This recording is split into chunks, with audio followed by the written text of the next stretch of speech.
여러분들은 보릿고개를 겪어보셨습니까?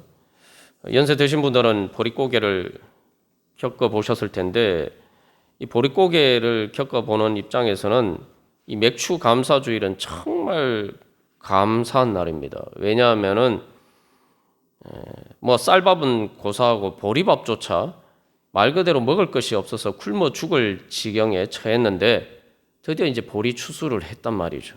그래서 이제 말 그대로 이 죽다가 살아난 것에 대한 감사가 맥추 감사주일입니다. 우리의 삶을 돌이켜 볼 때 오늘 우리가 찬양했습니다만 주님께서 주신 받은 복을 세어보아라. 그래서 이 맥추 감사주일은 지난 날을 돌이켜 보면서 먼저 이렇게 감사하는 절기입니다. 우리가 돌이켜 보면 정말 감사할 제목이 많죠. 우리가 지금 현재 상황에서 우리가 아직 채워지지 않은 것만을 높은 데만 바라보면은 늘 불평불만할 수밖에 없지만 뭐 낮은 곳이 아니라 우리 주변만 돌아봐도 우리 과거만 돌아봐도 정말 얼마나 감사할 제목이 넘쳐나는지 모릅니다.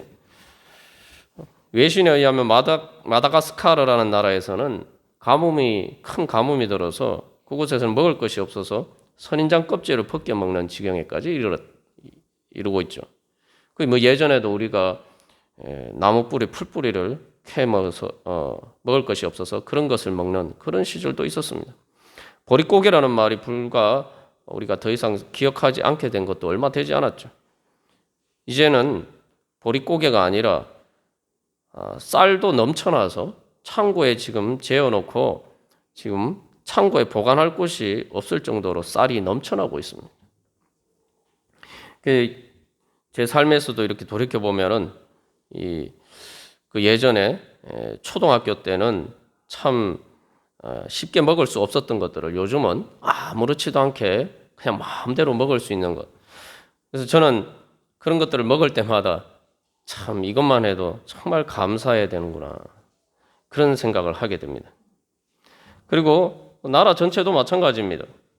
우리가 사실은 이제 보릿고개를 겪었고 6.25 전쟁 직후만 해도 우리가 지구상에서 제일 못 사는 나라 중에 한 나라였어요. 그런데 이제 며칠 전에 국제기구에서 공식적으로 우리는 개발도상국의 지위를 벗어나서 공식적으로 선진국에 들어가게 되었습니다. 그리고 실제로 뭐 G7 얘기합니다만 뭐 우리보다 국민소득이 1인당 국민소득이 높은 나라들은 많은데 인구 5천만 이상 되는 어느 정도 규모가 있는 나라 중에서 우리가 국민소득으로 세계에서 이제 7번째 들어갑니다. 또 더더군다나 놀라운 것은 미국의 무디스 신용평가 회사죠. 그래서 그곳에서 뭐 사회나 단순히 경제적인 부분만 아니라 여러 가지 사회적인 환경이나 이런 것들을 감안해서 이제 평가를 했는데 놀라운 것은 우리나라가 선진국에 들어갈 뿐만 아니라 선진국을 A, B, C 세 그룹으로 나누는데 그 중에 A 그룹에 우리가 들어간다는 거예요. 미국은 B 그룹이고 일본은 C 그룹에 속해 있어요. 무디스 신용평가사에서는 우리나라를 미국이나 일본보다 더 선진국으로 평가한다는 거예요. 그래서 우리나라와 같은 선진국 A 그룹에 가는 나라는 전 세계에서 11나라밖에 없습니다. 이게 수치상으로 사실은 보여주는 겁니다. 그리고 많은 뭐 수출이나 모든 뭐 군사력이나 모든 지표에서 우리나라는 이제 대부분 세계 10위권 안에 들어가는 나라가 되었습니다. 이게 말 그대로 우리가 뭐 기적이 어디 있냐 이렇게 얘기하지만 우리의 삶 자체가 하나님께서 이 나라 이 민족을 지금 여기까지 인도해 주신 우리가 이 자리에 서 있는 것 자체가 사실은 기적입니다. 물론 우리의 삶에 여전히 많은 위기들이 있습니다. 뭐 국가적인 지표로는 그럴지 몰라도 개인의 우리의 삶에서는 여전히 보릿고개와 같은 꼭 밥을 먹지 못하는 그런 위기는 아니지만 생존의 위기와 같은 그런 위기들이 있습니다. 그런데 맥추 감사라는 것은 보리추수에 대한 감사라는 것은 한마디로 이야기하면은 생존의 위기가 끝났다는 거예요. 더 이상 생존의 위기를 걱정할 필요가 없게 됐다는 겁니다. 물론 살면서 우리가 조금 힘든 일도 있고 어려운 일도 있고 하지만 우리가 그것 때문에 정말 생존하지 못하고 죽을 수밖에 없는 그런 위기는 지났다는 거죠. 특별히 하나님께서는 우리에게 진정으로 맥주 감사할 수 있는 은혜를 주셨습니다. 이 땅에서 우리가 많은 위기가 있지만 결국에는 마지막 인생의 죽음의 위기를 우리는 피할 수가 없습니다. 그러나 하나님께서는 우리에게 예수 그리스도를 첫 열매로 주셨어요. 그 예수 그리스도를 첫 열매로 주셨다라고 할 때 가장 핵심되는 내용은 예수 그리스도의 부활입니다. 예수님을 통해서 우리에게 부활 생명을 주셨다는 거예요. 우리에게 부활 생명을 주셨기 때문에 이제 우리는 더 이상 생존의 근본적인 위협이 되는 죽음의 위협에서 우리는 벗어났다는 겁니다. 내가 이제 내 육신이 죽는 순간에도 우리는 감사하면서 영생의 열매를 먹을 수 있다는 거죠. 이게 바로 하나님께서 우리에게 주신 첫 열매고 또 맥주 감사 주일에 우리가 진정으로 가장 감사해야 될 열매입니다. 그래서 우리가 이 2021년도 전반기를 마무리하고 후반기를 시작하면서 내가 바로 정말 주님께서 주신 그러한 맥주 감사 주일의 은혜 가운데 살고 있느냐? 주님께서 나에게 그런 첫 열매를 주셨는데 우리가 그것을 제대로 누리지 못하면서 살아가고 있는 것은 아닌가? 그래서 이 맥주 감사 주일의 첫 열매에 대한 감사는 바로 그것을 통해서 보리 추수하게 되면 이제 굶어 죽지 않고 그 보리밥을 먹으면서 그 힘을 얻어서 바로 가을 추수를 준비할 수가 있다는 거예요.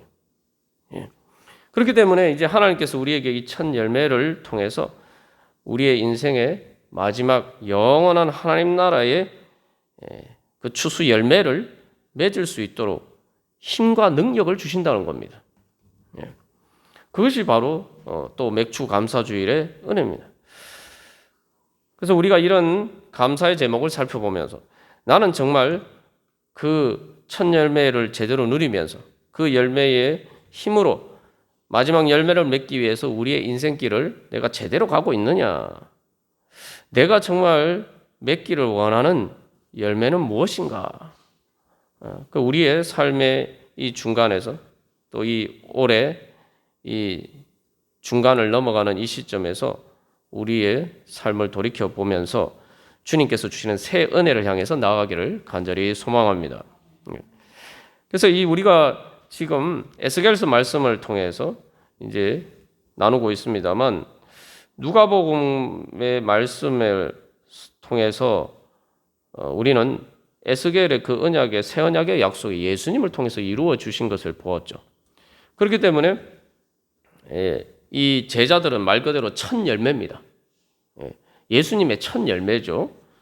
그리고 또한 이 구약과 신약 사이에서 신약의 예수님에 대한 그 약속의 첫 열매가 맺혀지기 전에 그 중간 징검다리 역할을 하는 첫 열매가 있어요. 그것이 바로 오늘 읽은 에스라 1장의 말씀입니다.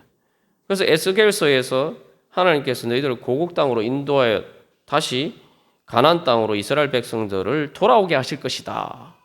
그 약속이 처음으로 이제 이루어지는 시점을 묘사하고 있는 것이 오늘 읽은 에스라 1장 1절에서 5절 말씀입니다. 다시 말하면은 에스겔서의 약속이 예수님을 통해서 그 이제 신약의 약속이 이루어지는 구약의 약속이 이루어지는 관점에서 보면 예수님께서 부활 승천하시고 오순절 성령 강림이 구약의 마지막 열매면서 동시에 신약의 첫 열매죠. 그런데 이 구약의 마지막 열매를 맺기 위해서 첫 열매가 맺혀지는 장면이 바로 이 바벨론 포로에서 첫 번째로 귀환하는 사람들입니다. 그렇기 때문에 이 사람들은 에스겔서의 약속의 말 그대로 첫 열매입니다. 그래서 첫 열매가 어떻게 맺혀지는지 하나님께서 보여주시죠. 그래서 여기서 또 우리가 한 가지 기억할 것은 이 주님께서도 우리에게 첫 열매를 주셨다는 겁니다. 맥주 감사 주일은 첫 열매를 가지고 주님께 감사하는 것인데 우리가 그렇게 감사할 수 있는 이유는 하나님께서 먼저 우리에게 첫 열매를 주셨기 때문이에요. 하나님께서 주신 첫 열매가 뭐냐? 우리가 지금까지 나눈 것처럼 이스라엘 백성들이 약속을 어겼어요. 우리도 하나님의 은혜의 축복의 약속을 받을 수 있는 자격이 없어요. 자격도 없고 능력도 없습니다. 그러나 예수님을 통해서 하나님께서는 우리가 지켜야 될 약속을 예수님이 우리 대신 지키심으로 바로 하나님과의 약속을 지킴으로 받을 수 있는 축복을 우리가 받을 수 있게 된 거죠.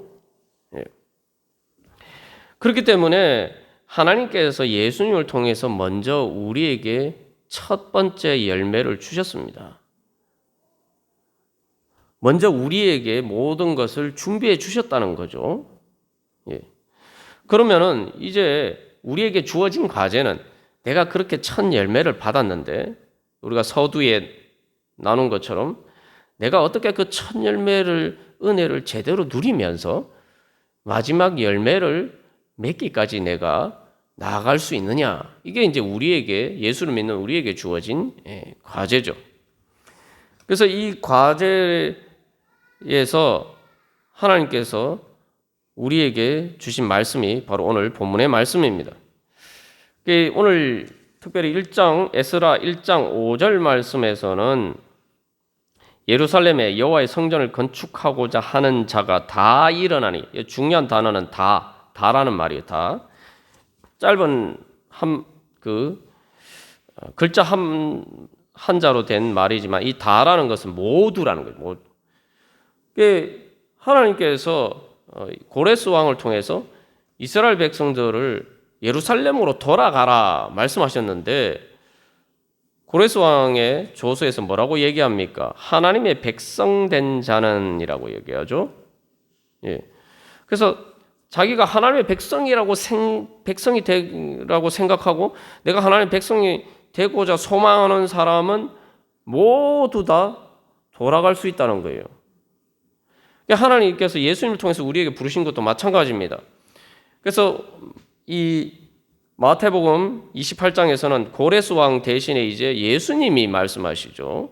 예수님이 말씀하실 때 제자들에게 뭐라고 말씀하십니까? 세상 모든 민족을 가서 제자로 삼아라. 말대로 예외가 없다는 거예요. 하나님은 다 부르셨다는 거예요. 그것이 의미하는 바는 뭐 내가 자격이 없어서 안 되고 능력이 없어서 안 되고 이게 아니고 내 마음만 먹으면 믿음이라는 게 뭐냐면 내 마음만 먹는 거예요. 내 마음 먹는 거예요. 그러니까 내가 믿음으로 내가 마음만 먹으면은 얼마든지 하나님 나라의 백성이 될 수 있다는 겁니다. 거기에 응답하면서 이제 주님의 부르심에 응답하는 사람은 다 예수님을 통해서 이루신 그 축복을 받을 수 있는 자격이 주어진다는 겁니다. 예수님께서 그래서 이것을 이제 부르심이라고 하는데 예수님께서 쉽게 말하면 제안을 하신 거예요. 우리가 프로포즈라고 얘기합니다만 프로포즈라는 게 결혼을 이렇게 청혼하는 것뿐만 아니라 우리가 일반적인 의미에서 모든 이제 제안을 사실 프로포즈라고 하죠. 계약서를 제시하는 것을 프로포즈라고 얘기합니다만 이 예수님께서 쉽게 말하면은 이제 하나님께서 예수님 통해서 모든 약속을 이루시고 축복도 다 준비해 주시고 우리에게 계약서를 내드리시는 거예요. 뭐냐면은 예수님 편에 그 계약서에 보면은 우리가 이제 하나님 나라의 백성으로 하나님 나라의 모든 축복을 받는다. 그래서 하나님께서 예수님을 통해서 우리에게 모든 그 축복을 주시겠다. 이런 내용이 들어가 있어요. 근데 그 내용에 그 계약서에 보면은 이제 예수님 편에서는 하나님 편에서는 이미 그 도장을 다 찍으셨어요. 도장을 다 찍고 우리에게 그 계약서를 제시하시는 겁니다. 그러니까 우리가 이제 거기에 대한 응답으로 우리가 거기에 믿음으로 도장을 찍으면은 이 계약이 성립이 되는 겁니다. 쉽게 말하면 나만 사인하면 되는 거예요. 그래서 우리가 지난번에 나눈 말씀처럼 로마서 10장 9절에 예수 그리스도를 주로 시인하면은 구원을 받을 것이다라고 이야기했잖아요. 시인한다는 게 고백, 동의하는 거죠. 그래서 그 동의하는 내용이 바로 마태복음 28장에서 다른 말로 표현하면은 예수님 거룩한 성삼일체 하나님의 이름으로 아버지와 아들과 성령의 이름, 성부 성자 성령의 이름으로 바로 세례를 받고 예수를 믿는 거죠. 그래서 우리가 지금까지 나눈 것처럼 에스겔서 말씀에서 36장에서도 신약에 대한 예언이 뭡니까? 하나님의 거룩한 이름을 두고 하나님이 이스라엘 백성들을 회복시키시겠다고 말씀하셨어요. 하나님의 이름은 이미 다 사인이 돼 있었어요. 하나님의 이름에. 그럼 이제 우리가 거기에 사인하면 되는 거죠. 그게 바로 세례를 받는 겁니다. 내가 예수의 이름으로, 그래서 우리가 예수님의 이름으로 성부, 성자, 성령, 성삼위일체 하나님의 이름으로 세례를 받죠. 그러면 이제 구체적으로 이제 그 우리가 사인할 때에 내가 어떤 내용에 동의를 해야 할 것이냐, 요걸 정확하게 알아야 돼요. 이게 예수를 믿는다고 하면서 이 기본적인 사실을 혼동이 되면은 우리가 제대로 은혜를 받아 누릴 수가 없습니다. 그러면 사인을 할 때 제일 핵심되는 내용이 뭐냐? 자, 하나님께서 우리를 구원하시는데 오늘 이제 고레스 왕도 어떤 조건을 얘기를 합니까? 그의 백성된 자는, 그래서 너희 중에 그의 백성된 자는, 다시 말하면 그래서 이 계약서에 우리가 동의해야 될 가장 중요한 내용은 내가 이제는 하나님 나라의 하나님의 백성이 되겠습니다. 하나님의 백성이 되기를 원합니다. 이게 계약서의 핵심 조건이에요. 내가 동의해야 될 핵심 조건. 그래서 우리가 지난번에 나눈 마태복음 1장 21절 말씀에서도 예수님의 이름에 대해서 뭐라고 얘기합니까? 예수님은 이름을 예수라 하라. 이는 그가 자기 백성을 그들의 죄에서 구원할 자이심이라. 여기서 중요한 조건이 뭡니까? 자기 백성. 예수님의 백성. 그래서 바로 내가 그래서 하나님 나라의 백성, 하나님의 백성. 그래서 예수 그리스도께서 주님으로 다스리는 그 나라에 내가 백성이 되기를 원합니다. 바로 우리가 거기에 동의를 해야 되는 거예요. 그렇기 때문에 이제 그게 동의한다는 건 다른 말로 표현하면은 예수님을 내 주님으로 섬기는 거죠. 그래서 이제 하나님의 나라는 예수 그리스도의 나라를 통해서 이루어지는데 예수 그리스도의 나라는 바로 예수님이 주님으로 다스리는 나라예요. 그래서 내가 이제는 예수님의 권세, 예수님을 주님으로 모시고 예수님의 그 권세 아래서 살기를 소망하는 것이 바로 예수를 믿는 겁니다. 여기 중요한 것은 내 능력이 아니라 예수 그리스도의 다스림과 그 능력 안에 살기를 원하는 거예요. 그래서 이제 예수님이 내 주님이시니까 나는 예수님께 속했다. 그러면은 내 이름이 어떻게 바뀝니까? 그냥 단순히 내 이름이 아니라 그리스도인 누구누구. 우리 앞에 이 그리스도인이라는 이름이 붙는 거죠. 그러면은 그것이 바로 우리의 능력이 됩니다. 그 왜 그렇습니까? 우리가 이제 생각해 보면 오늘날도 이제 난민들이 많죠. 난민들이 제일 원하는 게 뭡니까? 뭐 우리나라에도 난민들이 우리나라에도 이렇게 난민으로 받아주기를 원하는 사람들이 꽤 있습니다만, 난민들이 제일 원하는 건 자기가 살고자 하는 그 나라에서 자기를 그 나라의 국민으로 받아주는 거예요. 그 나라의 시민권을 받는 게 그들이 가장 소망하는 거죠. 그래서 실제로 난민들이 그런 것들을 얻기 위해서 목숨 걸고 탈출하잖아요. 말 그대로 목숨 걸고, 그래서 그 비용을 마련하기 위해서 자기 전 재산을 다 틀어서 목숨을 걸고 그 살기 좋은 나라의 시민권을 얻기 위해서 그렇게 일들을 모험을 무릅씁니다. 그런데 하나님께서는 우리에게 하나님 나라의 시민권을 주시겠다는 거예요. 우리가 막 얻으려고 해서 세상 나라에 하다못해 우리나라에 난민이 되려고 하는 사람도 우리나라 이 시민권을 얻기가 쉽지 않잖아요. 난민 심사하면 대부분 다 떨어져요. 그런데 하나님께서는 먼저 네가 하나님 나라의 시민이 되지 않겠느냐. 하나님이 먼저 제시하신다고. 그러면 이걸 무조건 계약서에 무조건 사인해야 되는 거예요. 예? 아니 뭐 세상에 예? 세상에 그 여러 나라에서 시민권을 얻으려고 시민권 사실 시민권까지 바라지도 않아요. 영주권만 바라도 정말 기적과 같은 일이라고 생각하는데 아니 하나님 나라에 시민권을 주시겠다는데 그것도 내가 뭐 먼저 생각한 것도 아니고 하나님 먼저 제안하시면 이건 뭐 말할 것 없이 무조건 사인해야 되는 거예요. 그 예수를 안 믿는 게 왜 죄가 되느냐?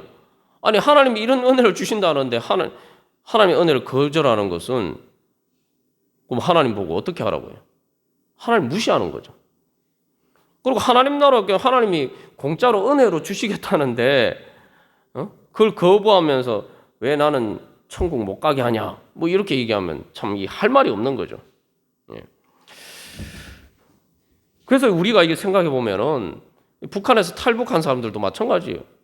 탈북한 사람도 우리나라에 귀순하면은 뭐 정착 지원금도 주고 우리나라의 여러 가지 법이나 이런 것들을 아직 지키기 전이라도 당연히 그렇게 지킬 것이다라는 믿음을 가지고 우리가 대한민국 국적을 줍니다. 이 하나님께서 우리에게 베풀어 주신 은혜예요. 그 다음에 대한민국 국민으로서 내가 대한민국의 법을 지키면서 살아가느냐는 그 다음 문제예요. 하나님 먼저 우리에게 그처럼 이 하나님 나라의 은혜를 주시는 거죠.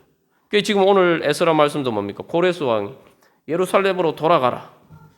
네. 이미 문을 열어주시고 모든 걸 다 주셨어요. 모든 게 다 준비가 됐어요. 이제 뭐냐? 나는 그렇습니다. 나는 하나님의 백성입니다. 라고 자기 스스로 인정하는 사람은 다 돌아갈 수 있는 거예요. 근데 여기서 이 중요한 것은 어디로 가느냐 문제죠. 에스라 1장 3절에서는 그의 백성된 자는 다 유다 예루살렘으로 올라가라라고. 하나님 보고 예루살렘에 계신 하나님이시다 이렇게 말합니다. 왜 예루살렘으로 올라가야 됩니까? 아니 하나님은 온 천하 만물을 다스리시는 분이고 어디에나 계시는데 왜 예루살렘으로 돌아가야 됩니까? 예루살렘으로 돌아가야 되는 이유는 예루살렘에 하나님의 성전이 있었기 때문입니다. 여기 성전이라는 번역된 말은 원래 이제 집으로라는 말로도 쓰입니다. 그래서 그 집에 누가 거하느냐에 따라서 하나님의 성전이 될 수도 있고 우상의 신전이 될 수도 있고 그런 거죠. 예루살렘은 하나님의 성전이 있었던 곳이에요. 근데 여기서 우리가 한 가지 생각해 볼 것은 그곳에 하나님의 성전을 건축하라라고 이야기하는데 다시 말하면 하나님의 성전에서 하나님을 섬기는 땅으로 돌아가라 이야기입니다. 근데 굳이 돌아가야 되느냐 이렇게 생각할 수가 있는데 가만 생각해 보면은 여기에 참 어떻게 보면은 너무나도 서글픈 현실이 있습니다. 그게 뭐냐? 세상 모든 것은 다 하나님의 것이에요. 그런데 그러면 당연히 세상 모든 사람들이 하나님의 성전을 통해서 모든 민족이 여호와 하나님을 섬겨야 돼요. 그런데 예루살렘 성전이 무너졌어요. 지금 이 상황에서 보면은 한마디로 말하면은 온 세상이 하나님의 것인데 하나님이 온 세상의 주인이신데 온 세상에 하나님을 섬기는 성전이 하나도 없다는 거예요. 이게 하나님을 섬기는 성전이 예루살렘 성전 하나밖에 없었는데 물론 다 자기 나름 이제 뭐 신을 섬긴다고 하지만 진짜 제대로 하나님이 어떤 분이신지 알고 참 하나님을 섬기는 성전은 예루살렘 성전밖에 없었는데 지금 예루살렘 성전도 무너져서 없단 말이에요. 온 세상에 하나님의 성전이 하나도 없어요. 하나님의 집이 한 군데도 없어요. 그래서 예수님께서 뭐라고 말씀하십니까? 제자들에게 인자가 머리 둘 곳이 없다. 그 예수님의 집이 없다는 거예요. 예수님이 거하실 곳이 없다는 거예요. 예루살렘으로 돌아가라는 것은 지금 고레스 왕이 이런 조서를 내렸지만 사실 이제 이 고레스 왕은 유다 예루살렘뿐만 아니라 모든 민족에게 공통된 정책이고 자기 신을 섬겨라 뭐 이런 식인데 자기는 페르시아의 우상을 섬겨. 지금 이스라엘 백성들이 있는 바벨론에서는 우상을 숭배하는 우상의 신전이 있는 곳이에요. 우상의 신전에 따라서 우상을 섬기는 사람들이 다스린 곳이란 말이에요. 그러니까 이제 예루살렘으로 가서 그건 아무것도 없는 그곳에 가서 하나님의 성전을 세워서 하나님을 섬기는 바로 그러한 나라를 만들라는 거죠. 근데 중요한 것은 단순히 뭐 예루살렘에 성전을 세우는 걸로 끝나는 게 아니죠. 바로 예루살렘에서 참 하나님을 섬김으로써 그 예루살렘을 통해서 이스라엘 백성들이 제사장 나라가 되어서 세상 모든 민족에게 참 하나님이 어떤 분인지를 가르쳐주고 그것을 통해서 세상 모든 민족이 이제 하나님을 섬기도록 만드는 그 일을 하나님께서는 바로 예루살렘 성전을 세우시는 일에서부터 다시 시작하고자 하시는 거죠. 원래 하나님이 이스라엘 백성들을 가나안 땅을 주셨을 때 하나님의 목적이 바로 그것이었습니다. 근데 이스라엘 백성들이 이제 범죄함으로 그 성전을 잃어버렸단 말이에요. 그 사명을 제대로 감당 못했는데 그래서 이제 거기서 예루살렘 성전을 다시 세우고 이제 다시 시작하고 그곳에서 그래서 예수님을 통해서 이제 오순절 성령 강림을 통해서 예루살렘에서부터 온 세상 모든 민족에게 하나님의 복음이 전파되도록 하나님께서 역사하시는 겁니다. 그래서 이 예루살렘으로 돌아가라는 거예요. 그래서 이 실제로 우리가 보면은 엠마오로 가는 두 제자의 삶의 여정도 어떻습니까? 엠마오로 가는 두 제자도 예루살렘을 떠나서 엠마오로 가다가 부활하신 예수님을 만나고 그들이 다시 발걸음을 돌이켜서 예루살렘으로 돌아가죠. 그래서 또한 엠마오로 가는 두 제자뿐만 아니라 부활하신 예수님을 만난 제자들도 예수님이 승천하셔서 하늘로 올라가신 후 예수님을 경배하고 그들이 큰 기쁨으로 예루살렘에 돌아가 늘 성전에서 하나님을 찬송하는. 그래서 이제 그 예루살렘 성전뿐만 아니라 바로 그 성전 안에서 진정으로 참 성전이 될 수 있도록 예수님의 영이신 성령님을 모실 수 있는 바로 그 성전을 건축하기 위해서 그 교회를 만들기 위해서 건축하기 위해서 제자들이 예루살렘으로 돌아간 겁니다. 그래서 이 에스라서에서 이 예루살렘 성전이 건축된 것은 뭐 그 성전 결국은 뭐 나중에 주 70년에 멸망해서 그 무슨 의미가 있느냐 우리가 이렇게 생각할 수 있는데 사실 이스라엘 백성들이 이 바벨론 포로로 돌아가기 전에는 가나안 땅에서 항상 이 하나님을 제대로 섬기지 못했어요. 하나님 섬기면서 우상도 같이 섬겼어요. 하나님 안 섬긴 건 아니에요. 하나님도 섬기고 우상도 섬기고, 예? 좋게 말하면 누이 좋고 매부 좋고 나쁘게 말하면 양다리 걸침. 근데 어쨌든 뭐 이후에도 여러 가지 문제들이 있었지만 최소한 겉으로는 우상을 섬기지 않는 그러한 단계로 한 단계 올라가게 됐다는 거죠. 바벨론 포로 이후에는 최소한 겉으로는 만이라도 그 우상과 하나님을 같이 섬기는 그런 일은 하지 않게 됐다. 그리고 오늘날 우리가 보는 이 모든 구약 성경이나 바로 예수님과 기독교가 탄생하게 된 그 모체가 되는 모든 것들이 바로 이 바벨론 포로에서 돌아간 이후에 예루살렘 성전을 다시 재건하고 거기에서부터 바로 이 신약의 교회가 탄생하는 모체가 형성이 됩니다. 예. 그래서 이제 신약의 구약의 약속이 이루어져 가는 과정의 첫 열매가 되는 것이죠.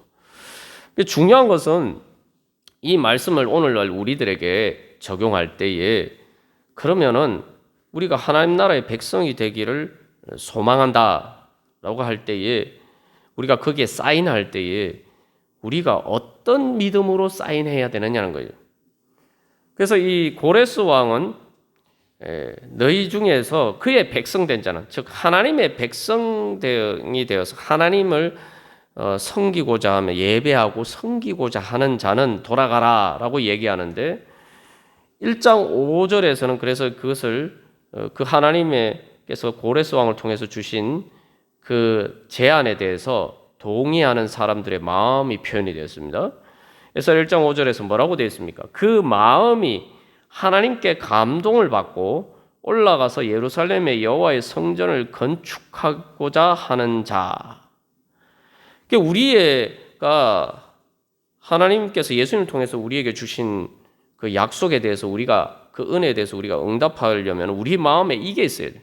하나님께 감동을 받아서 올라가서 예루살렘의 여호와의 성전을 건축하고자 하는 마음. 그 마음이 바로 예수를 믿는 믿음이에요. 그래서 이것을 다른 말로 하면 올라간다라는 표현을 쓰는데 이 돌아가는 건데 왜 올라간다? 뭐 높은 데로 올라가는 거 아니잖아요. 이건 영적인 의미죠. 보십시오. 예루살렘에 돌아가서 하나님의 성전을 건축한다. 이게 뭡니까? 그건 올라가는 게 되는 거예요. 왜 올라가는 게 됩니까? 여러분들 주일날 교회 예배하러 나오시면 올라가는 게 됩니다. 왜 올라가는 게 됩니까? 예배를 통해서 우리가 누구를 만납니까? 예배라는 건 하늘 위 하늘에 계신 가장 높으신 하나님 앞에 나가는 거죠. 그러니까 가장 높으신 하나님을 만나러 나아가니까 내가 올라가는 거예요. 그래서 하나님께 돌아가는 것은 올라가는 게 됩니다. 그래서 엠마오로 가는 두 제자와 또 예수님 성천하신 하늘 올라가신 예수님을 경배한 제자들은 예루살렘으로 돌아갔지만 그들은 이제 하나님 나라를 향해서 올라가는 삶이 되었다는 거죠. 여기서 중요한 것은 이 하나님께 감동을 받고라고 되어 있어요. 이 감동이라는 말이 중요한데 우리가 감동을 받아야 돼요. 감동. 돌 같은 마음이 되면 안 됩니다. 하나님께 감동받은 사람들의 마음은 돌 같은 마음과 대비되는 마음이죠. 돌 같은 마음이 감동이 없어요. 감동. 하나님이 그런 놀라운 은혜의 약속을 주셨는데 제가 예를 들어서 말씀드리겠습니다만 난민들 같은 경우에 자기가 가고자 하는 나라에 영주권만 얻어도 막 펄펄 뛸 정도로 좋아할 텐데 우리가 하나님께서 주신 은혜에 대해서 그런 감동이 있어야 돼요.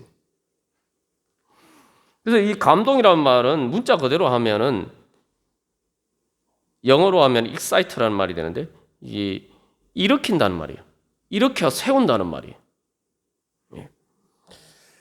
그래서 하나님의 은혜를 보면 내 마음이 감동이 되어서 벌떡 일어나야 돼요. 예를 들면 난민으로서 다른 나라에 그런 가고자 하는 사람이 누가 와서 당신에게 영주권을 주겠다 하면 당장 그 자리에서 벌떡 일어나서 그 사람 따라가지 않겠어요? 우리가 이 하나님께 감동받는다는 것은 말 그대로 하나님의 은혜를 보니까 이거는 내가 이거 거부할 수 없는 거예요.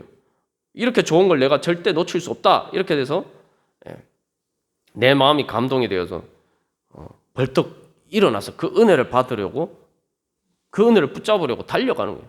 바디메오가 보면은 예수님이 지나가신다는 얘기를 들었을 때에 자기 목소리 최대한 소리를 높이잖아요. 그게 바로 감동받은 거예요. 그래서 이 감동이라는 건 말 그대로 다른 말로 하면 공감이에요. 하나님이 나에게 은혜 베풀어 주신 그 하나님의 마음. 우리가 자격도 안 되고 능력도 안 되고 우리가 약속을 지킬 수 없으니까 예수님을 통해서 대신 약속을 지키심까지 하셔서 그렇게까지 하셔서라도 우리에게 하나님의 나라의 축복을 주시고자 하시는 그 하나님의 그 사랑의 마음에 감동이 되어야 되는 거예요. 공감이 되어야 되는 거예요. 여기서 중요한 것은 성전을 건축하는 게 뭡니까? 하나님의 집을 건축하는 거예요. 쉽게 말하면은 하나님께서는 땅을 이스라엘 백성들에게 주시고 이스라엘 백성들은 거기에 대한 응답으로 그 땅에 하나님께서 자기들에게 주신 땅에 자기들의 땅으로 주신 땅에 하나님의 성전을 건축하는 거예요. 이게 이제 쉽게 말하면 이렇게 맞아야 떨어져야 되는 거예요. 하나님이 제안을 하셨으면 내가 하나님이 그 가나안 땅을 주시겠다 돌아가라 말씀하시면 아멘 하고 주님 제가 하나 이제 주님께서 저에게 땅을 주셨으니까 저는 제가 살 땅을 주셨으니까 저는 이제 하나님이 저와 함께 사실 수 있는 집을 만들겠습니다. 그게 바로 우리의 믿음. 그게 예수를 믿는 믿음이에요. 여러분이 예수 믿고 구원받는다라고 할 때 그 마음이 있어야 돼요.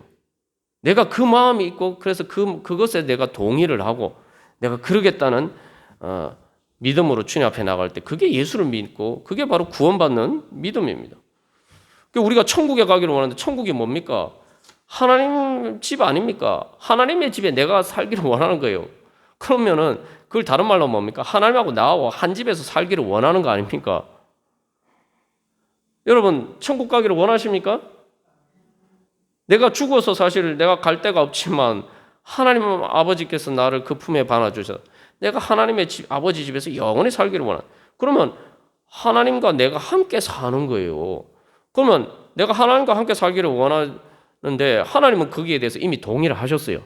그래서 우리에게 하나님 그 땅을 주셨어요. 그러면은 내가 동의하면 어떻게 해야 됩니까? 저도 하나님하고 같이 살고 싶습니다.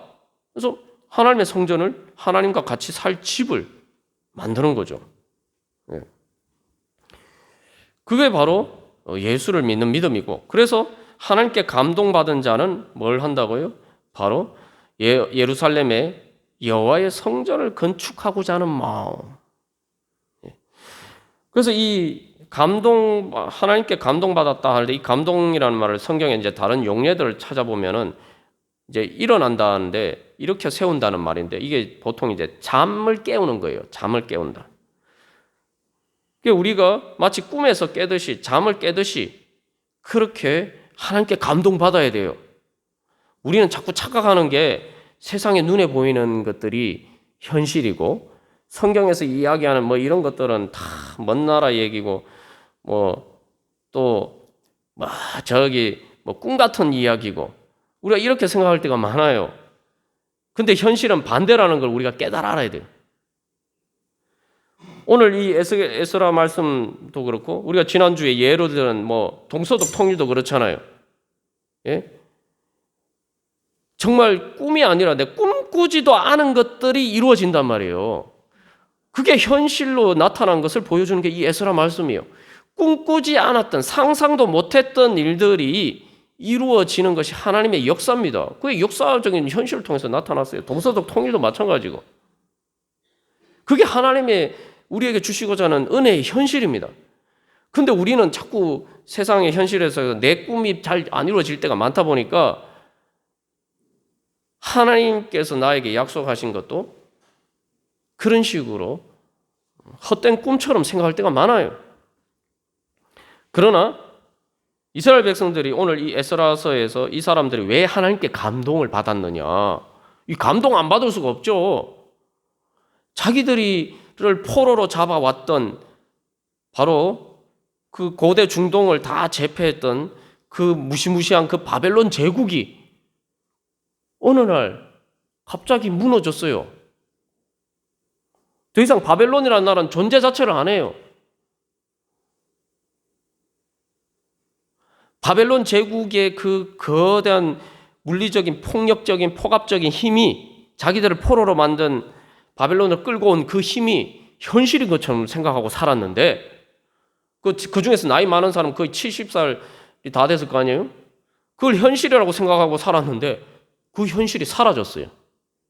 어느 날 순식간에. 그리고 하나님이 에스겔 선지자, 예레미야 선지자를 통해서 약속하신 말씀은 아이고 그런 게 이루어지겠나 이렇게 생각했는데 그게 현실이 됐어요. 그런데 어떻게 감동 안 받을 수가 있습니까?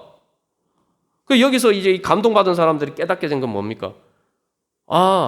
진짜 현실이 뭔지를 깨닫게 된 거예요. 하나님께서 꿈꾸시는 것은 이루어진다. 그래서 하나님께서 꿈꾸시는 것을 나도 같이 꿈을 꾸면은 믿고 소망하고 기도하면은 이루어진다. 그게 진짜 현실이라는 거예요. 눈앞에 보이는 현실이 진짜 현실이 아니고 여러분 세상을 살아가는 것이 어떤 게 현실이라고 생각해요? 내가 지금 살아가는 이 세상이 현실이라고 생각하십니까? 예수 안 믿는 사람들도 다 알잖아요. 노자가 꿈에서 자기가 나비였던 꿈을 꿨는데 그게 꿈이었는지 내가 지금 이 사람으로 있는 게 이게 꿈인지 어느 게 꿈인지 이런 얘기를 하는데 실제로 그렇잖아요. 여러분 우리가 이 땅에서 살면서 누리던 많은 것들이 우리가 죽는 순간 한여름밤에 꿈처럼 다 사라집니다. 여러분 과거에 젊었을 때 청춘의 때를 한번 돌이켜 보십시오. 꿈처럼 한여름밤에 꿈처럼 다 사라졌잖아요. 어느 게 현실입니까? 어떤 게 현실입니까? 이 땅에 내가 영원히 살 집이 있습니까? 어느 순간에 내 육신의 이 집도 다 무너져요. 이 육신으로 살던 그 모든 것도 마치 바빌론 제국이 폐허가 된 것으로 흔적도 없이 사라진 것처럼, 그저 그 폐허만 남은 것처럼 우리의 육신도 무덤에 결국 흔적만 남니다. 그게 뭐가 진짜 현실입니까? 세상에 영원한 현실은 없습니다. 그렇기 때문에 이 세상에 있는 것은 진정한 의미의 현실이 아니에요. 진정한 현실이 만약에 내가 돌아가서 영원히 살 집이 있다면은 그게 진짜 현실이죠. 내가 돌아갈 집이 어디 있습니까? 내가 죽어서도 돌아갈 집. 그래서 내가 영원히 살 집. 그게 진짜 내 현실인 거예요. 그래서 일으킨다, 하나님께 감동을 받았다. 이 말은 특별히 구약 성경에서 부활에 대한 예언에 사용된 말. 일어난다. 잠에서 깨어서 일어난다. 죽음에서 깨어서 일어난다. 하나님께서 죽은 자를 이렇게 세워주실 것이다. 이스라엘 백성들이 바벨론 포로가 돼가 나라가 다 없어졌어요. 나라 자체가 없어졌어요. 없어졌는데 그들을 바벨론 포로에서 돌이키셔서 다시 부활시키셨다.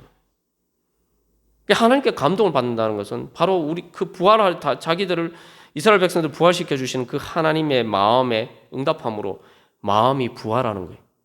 마음이 하나님의 부활을 나에게 부활의 첫 열매를 주시는 하나님의 은혜의 감동에서 마음이 깨어나는 거예요.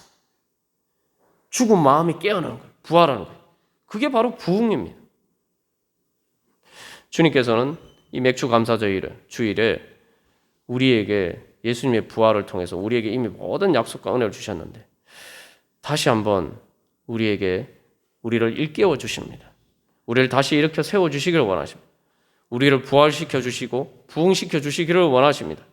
그래서 주님께서 우리로 하여금 다시 돌아가라, 올라가라, 하나님의 성전을 건축하라고 말씀하십니다. 이제 거기에 대해서 아멘 하면서 주님, 제가 하나님의 백성입니다. 제가 하나님의 성전을 건축하고자 합니다. 그렇게 마음에 감동받는 우리 모두가 되기를 간절히 소망합니다. 우리 이 시간 결단하면서 주님, 제가 그러한 주님의 은혜에 감동받은 마음으로 주님, 이제 제 마음 가운데, 제 삶 가운데 우리 교회를 통해서 주님, 하나님의 성전을, 하나님의 나라를 세워가기를 원합니다. 주님, 능력 주시옵소서. 주님, 은혜 주시옵소서. 새 열매 맺게 하여 주시옵소서. 우리 결단하면서 다 같이 기도드리시겠습니다.